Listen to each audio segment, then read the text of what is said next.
From the New York Times, I'm Rachel Abrams, and this is The Daily.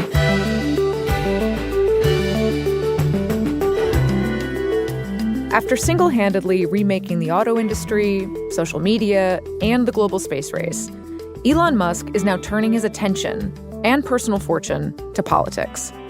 Over the past few months, he became the single most influential figure in the race for president, and now the emerging White House of Donald Trump. Today, my colleagues Kirsten and Eric Lipton on what exactly Musk wants from the new president and why he's so well poised to get it.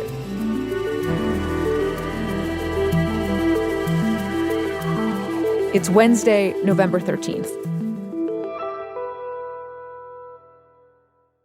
Kirsten, we spent the last few months watching as Elon Musk really became kind of the face of Donald Trump's campaign for president. And in the days since he won, Musk has only increased his proximity to President-elect Trump. And last night, of course, Trump announced that Musk would lead a new government agency. What will Musk's specific role in the Trump administration be? Late Tuesday evening, Donald Trump announced a bunch of new appointments to his new administration, and included in that was this role for Elon Musk. And what Donald Trump said is that Elon Musk will be leading up this completely new government department focused on efficiency. Efficiency is something that Elon Musk has been obsessed with for years. And basically, it's just showing how much power Elon Musk is going to have in this administration and how much Donald Trump respects his opinion. Kirsten, you've covered Musk for years. Did any of this surprise you? So I'm an investigative reporter who has written a lot about Elon Musk. And I have to say, I could have never predicted this political transformation that has happened over the last year. For him to become so involved in politics after really staying out of it for most of his life and career, and being in the room with Donald Trump on election night is a metamorphosis I definitely was not prepared for. How did we get from a guy you would never have expected to get into politics to someone who's about to potentially serve the White House? The thing to understand about Elon Musk is that he really believes his goal in life and his mission is to save humanity. He has made it his focus and the focus of all of his companies to save the world. For example, he started SpaceX more than 2 decades ago with the goal of getting humanity to Mars in case something happened to Earth. He was an early investor in Tesla and became its CEO because he was worried about fossil fuels. And he's become the world's richest man by doing all of these ventures. But how do we go from that and from him wanting to save humanity, possibly by colonizing Mars, to basically becoming a key supporter and really a surrogate for Trump? It's a very unusual and unconventional transformation. For most of his early career, he had leaned Democratic, but really he just wasn't into politics at all. And for the most part, he stayed out of it. But there's a few things that happened in the last 4 years that really started to shift his outlook. So let's start in 2020, the pandemic. All of California this morning now under a shelter-in-place order. Governor Newsom's order, an unprecedented action, calls for California had tons of stay-at-home restrictions on residents and businesses, and most of Elon Musk's company operations were in California. And Musk speaks out against what's happening. Is it right to infringe upon people's rights, as what is happening right now? He is extremely anti-regulation, hates to have the government or really anyone tell him what to do. This is fascist. And so the fact that he was going to have to close his Tesla factories because of the pandemic made him so angry. This is not freedom. Give people back their goddamn freedom. And finally, he threatened and then ultimately did move factories out of the state.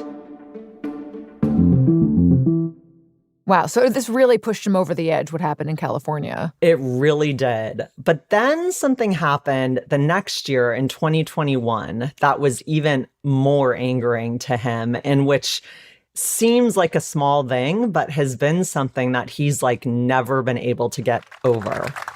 Please, everybody sit down. Please, please, please. The Biden administration held this electric vehicle summit. And I also want to thank the leaders of the big three companies for being here today. And they invited all the big car makers from all over the country to go. When they make the first electric Corvette, I get to drive it. Right, Mary? Except for Tesla and Elon Musk. Biden held this EV summit. Elon was furious. Didn't mention Tesla once and praised GM and Ford for leading the EV revolution. So you were pissed. Does this sound maybe a little biased? And he has never been able to let this go, this snub from the Biden administration. It's not the friendliest administration. Seems to be controlled by the unions, as far as I can tell. And basically, it created so much tension between Tesla and the administration that also kind of set him on his political journey. So it sounds like the Biden administration is on notice at this point that Musk is really upset. And it's not just for business reasons. It's really becoming kind of personal. That's right.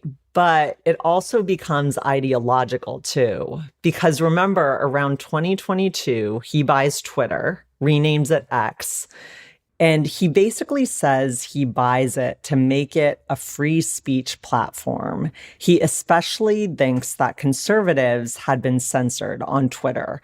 Remember, at this point, Donald Trump had been kicked off Twitter and other conservative voices.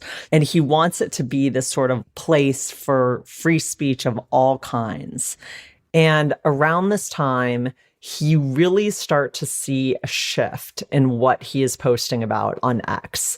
And it becomes way more focus on what he's called the woke mind virus. What this basically means is, for example, diversity, equity, and inclusion measures, transgender rights, pronoun use. All of that seems to be angering Elon Musk significantly on X, and he starts posting about it more and more.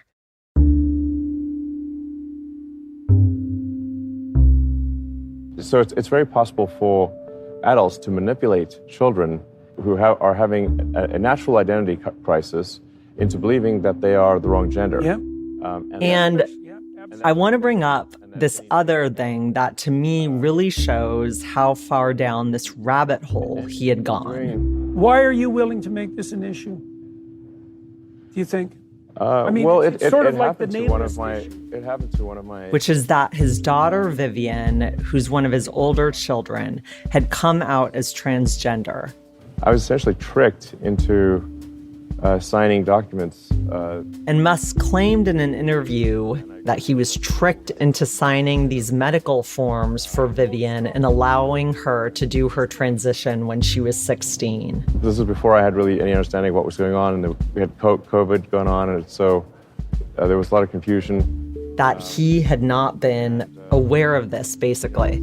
They call it dead naming for a reason. Yeah, And he said in this interview that she had been killed. Killed by the woke mind virus. So I vowed to destroy the woke mind virus after that. And we're making some progress.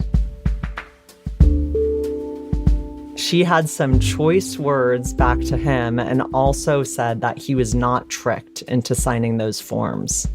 But the whole incident just really showed how his thinking has changed and been radicalized over these last few years.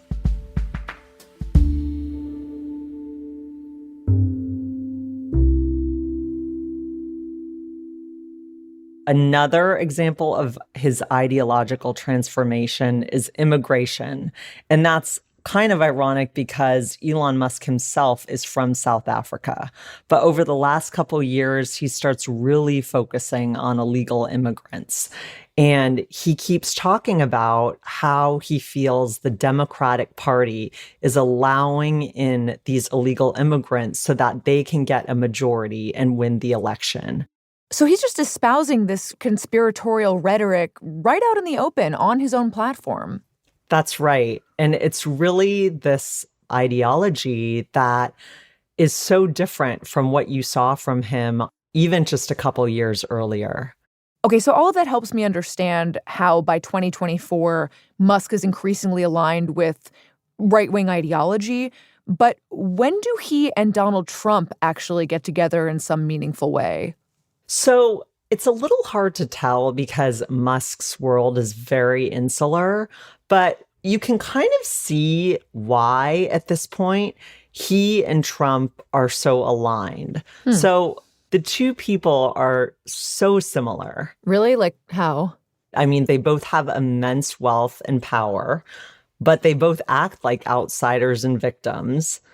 I think this one is maybe the most important, which is that they both sort of think the system is broken and they both really think that they are the ones to fix it. And they kind of refuse to stick with the status quo. And so we know at one point earlier this year, Musk met with some billionaire friends of his, one of whom was encouraging him to get involved in the campaign and to donate, which would be pretty normal for someone of his stature and wealth.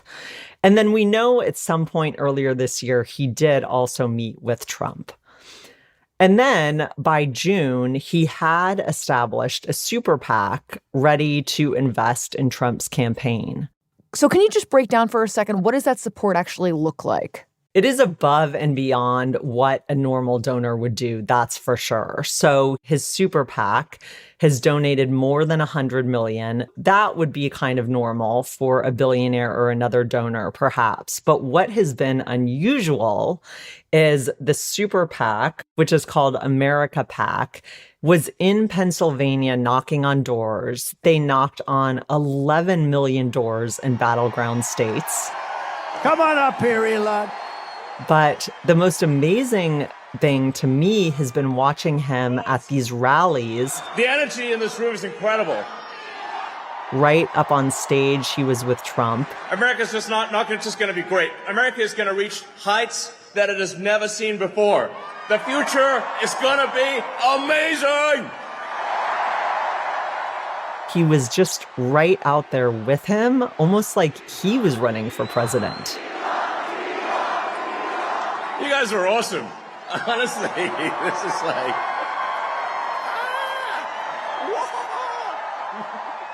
But wasn't this man trying to run like 6 companies and colonize Mars? How did he have time for all of this?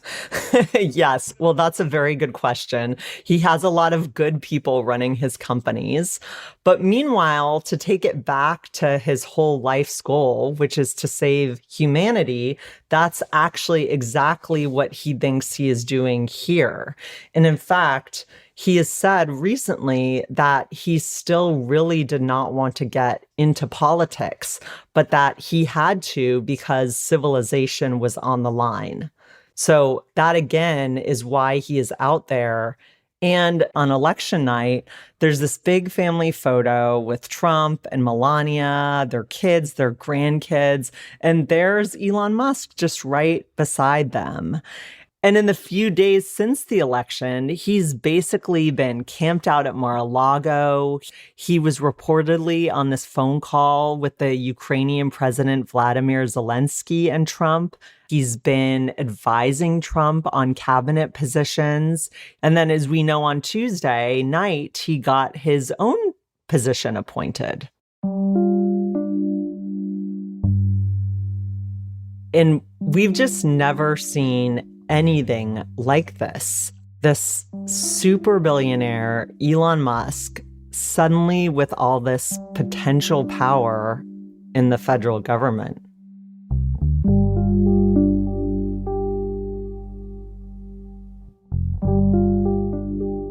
After the break, I talked to my colleague Eric Lipton about what Musk stands to gain from a Trump White House.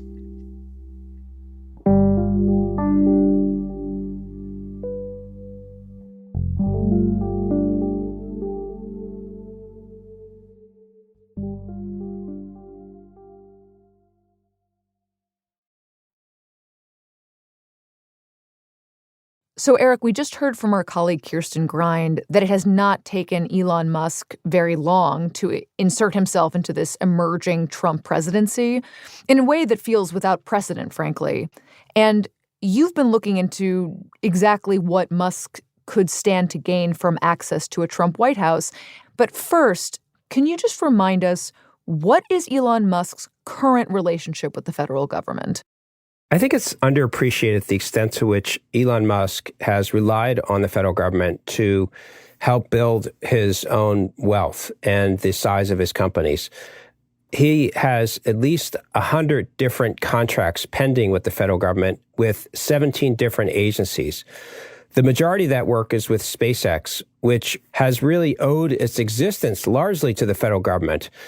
NASA kicked it off by giving SpaceX the money that it needed to build the Falcon 9 rocket, which now puts almost all of the world's cargo into orbit each year, more than every other nation in the world combined. Oh, wow. And SpaceX alone has gotten $10 billion worth of contracts from the federal government over the last 5 years to deliver stuff to space. That includes cargo to the space station, astronauts to the space station, spy satellites, missile defense systems, and dozens of other items for the federal government. And it's unlike any other commercial space company in the history of the United States in terms of the extent of its dominance and the money that's going to it to provide those services to the federal government. So government contracts really made Musk in a way, like he's clearly been very successful under the status quo. So that sort of begs the question of what more is there for him to gain? I mean, since Musk created SpaceX back in 2002, he's been completely fixated with getting humans to Mars. And one of the things that incredibly frustrates him is when he encounters paperwork requirements and regulatory slowdowns. He often comments about how he can build his rockets faster than federal bureaucrats can move paper from one side of their desk to the other. It just totally burns him up. And that's in part what has motivated him to get more involved in politics. He thinks it might give him the power to help defang them and to limit their power and to reduce what he considers to be redundant or ridiculous requirements to help wipe away some of this slowness that really frustrates him. And Musk was clear during the presidential campaign that he wanted to be named to a position in the future Trump government that would give him the power to help oversee significantly cutting back on federal regulations, federal employees, and federal spending. He liked to jokingly call this the Department of Government Efficiency, nicknamed Doge, which is the same name of one of his favorite crypto coins. Musk has a tendency to love little names like that he can repeat that are insider jokes. And he would be sort of this superpowered czar overseeing the reach of federal government operations and looking for ways to eliminate what he considers redundant federal regulations and cutting as much as $2 trillion in federal spending, which is a crazy and really unachievable goal. But that's what he says he wants to do. Which is basically the position that Trump just announced for him with this new government department that's in charge of making all kinds of cuts across the government, kind of spiritually similar to what Musk did with Twitter. Yeah. Trump likes to tell Musk that he's super impressed with what Musk was able to do at Twitter. He jokingly calls him cutter-in-chief. He sees Musk as having an incredible capacity to find ways to reduce cost and get rid of waste. And in fact, at Twitter, when he bought it, Musk, of course, cut something like 2/3 of its staff. And it's a bit bumpy, but X does function without more than 2/3 of the people that it had when he purchased the company. So Trump has confidence that Musk is the guy that he needs to actually really significantly cut federal regulations and spending. But a tech company works a lot differently, obviously, than a government agency. Like, it doesn't really seem feasible that he could just go in, slash a bunch of jobs overnight, like what he did with Twitter, and have that work the same way. Yeah, and a level of reduction in spending and regulations that has never been achieved before in the history of the United States. And when it comes to actually cutting federal regulations and laying off federal employees and cutting federal spending, this is a process that obviously Congress participates in, and it is a very hard thing to do. There's a constituency for every little agency out there. And so it is a lot harder than simply announcing one day that you're laying off thousands of people at a private company that you own. How do you think all of this is actually going to play out? We don't know what Elon Musk's first targets would be, but there's a couple of examples that frustrate him in terms of conflicts that he's had with federal regulators. Probably the best example is with SpaceX and what he's trying to do down in Boca Chica, Texas, near the Mexican border, where they're testing out the Starship rocket. And they have repeatedly caused some environmental damage in that area. And it's right on the edge of a national wildlife refuge and a state park. And as they were developing the rocket, they were repeatedly disregarding what the Fish and Wildlife Service and the Interior Department said was the limits on their operations. What exactly were those limits? I mean, for example, recently on one of their launches, there's so much power that comes out of these rockets, it sent sand and rocks flying into the nearby state park, and it destroyed a bunch of nesting areas for the local bird population and ripped open the eggs and destroyed the nest of the birds that were there. I saw that right after the launch. I walked out into the area once they cleared it for the public, and the egg yolk was there staining the ground. And that's another matter that's being investigated by Fish and Wildlife Service for potentially harming migratory birds. It's something that frustrates him, and he thought that our coverage of it was so offensive, he said he would refrain from having omelets for several days, as he was he thought it was so ridiculous that we were even worried about these nests that were destroyed by his launch. So you can imagine that the EPA would be the first target on his efficiency to-do list. I wouldn't be surprised if that's one of the first places that he goes and he looks to try to roll back some of the regulatory powers that it has. But that certainly would not be the only agency that he would go after. I mean, all you have to do is look at Tesla, and he is being currently or recently investigated or sued by really an acronym soup of federal agencies: the Equal Opportunity Commission, the National Labor Relations Board, the Securities Exchange Commission, the National Highway Traffic Safety Administration, the Department of Justice, of course, the EPA. All of them are looking at Tesla and suggesting that it has overstepped the law. I mean, most importantly, there's concern about the autonomous driving tools on his cars and whether or not they've been involved in fatal accidents. But, they're everything having to do with, disrupting union activities, who he hires at his auto factories, and whether or not he's properly treating refugees and people who have asylum. I mean, he is the subject of so many different simultaneous investigations. It really frustrates him. And that's another part of the reason that he's active with Trump, is he wants to crush those investigations. And it's likely that many of them will now be shut down.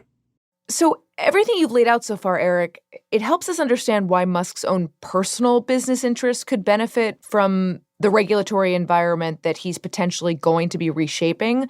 But is this all legal? It seems to me that what you've outlined could be a major conflict of interest. It's going to create a conflict of interest that really has few precedents in American history. Here's a guy who has $10 billion or more of ongoing federal contracts. He has a couple dozen pending federal investigations and lawsuits that he's targeted in. And of course, there are federal conflict of interest laws that prohibit just this kind of mixing of duties, and violating them could be a federal offense. So how is it possible that Elon Musk could simultaneously play the role of trying to cut back on federal regulations if he is himself being regulated? And the announcement we saw from Trump on Tuesday night actually sort of hints that they recognize that there's this clash. And they're attempting to sidestep it by suggesting that Musk would somehow be the leader of this new federal Department of Government Efficiency, but he would do it while remaining, quote, outside of the government. So basically, he can have the ear of the president, but not have the formal government position and all the conflict of interest headaches that come with it. Yeah, it's a lot more attractive, but this is a very murky arrangement. And all of this assumes that Trump and Musk are going to stay on good terms. They're two personalities that have a history of exploding with people that they've been close with business partners and even some of their most trusted employees. And so they're guys that also hold grudges and are a bit impulsive. So there's no guarantee that this is a relationship that's going to last. So after all of this, your investigation and how it revealed the various ways that Musk's potential reshaping of the government could benefit him, what is your big takeaway? I think the thing that's really fascinating and that we at the New York Times are going to be watching closely is the extent to which this new administration is one that's going to be defined by the desires of billionaires. And the first Trump administration was really more focused on things like the oil and gas industry and the Christian right wanting to see more appointments to the Supreme Court. But the array of economic interest being pushed by billionaire donors to Trump in this second term is much broader, and their buddy-buddy relationship with Trump is much tighter. I mean, it's the crypto industry, it's artificial intelligence, it's the tech industry and the antitrust approach that the government has to the tech industry. There's a bunch of players that have surrounded Trump, and Elon Musk is at the center of this crew. Many of these folks are friends of Musk, and he is sort of the ringleader of the whole group. And I think that they are going to have much more influence in what happens in the White House and across the federal government in the next 4 years. Right. I mean, billionaires have always had some sort of influence in government, but we just haven't really seen the proximity that you've outlined between this incredibly rich and powerful man, the world's richest man, and the president of the United States. Yeah, I think that it's just a different set of players at the table this time around who have such vested interest in so many sectors of the economy that reach, really across the playing field. Oligarchs is too strong of a word, but we are entering a period where people with immense wealth are interacting with a president who is known and has a history of being extremely transactional. And these are folks that now helped Trump get a second term and are expecting to see a return on that investment.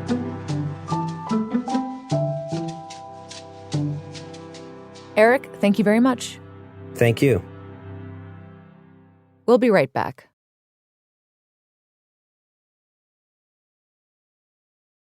Here's what else you need to know today. President-elect Donald Trump has nominated military veteran and Fox News host Pete Hegseth as his defense secretary, but his lack of relevant experience has already generated pushback. Hegseth is one of several political appointees Trump has picked in recent days, including South Dakota Governor Kristi Noem for Secretary of Homeland Security and House Representative Elise Stefanik for Ambassador to the United Nations. Trump is expected to meet with President Biden at the White House later today. It's part of a long-standing tradition of the outgoing president greeting the new one. Today's episode was produced by Ricky Novetsky, Olivia Natt, Rob Zipko, and Luke Vanderplug. It was edited by MJ Davis-Lynn, Brendan Klinkenberg, with help from Chris Haxel. Contains original music by Dan Powell and Rowan Nemisto, and was engineered by Chris Wood. Our theme music is by Jim Brunberg and Ben Landsberg of Wonderly.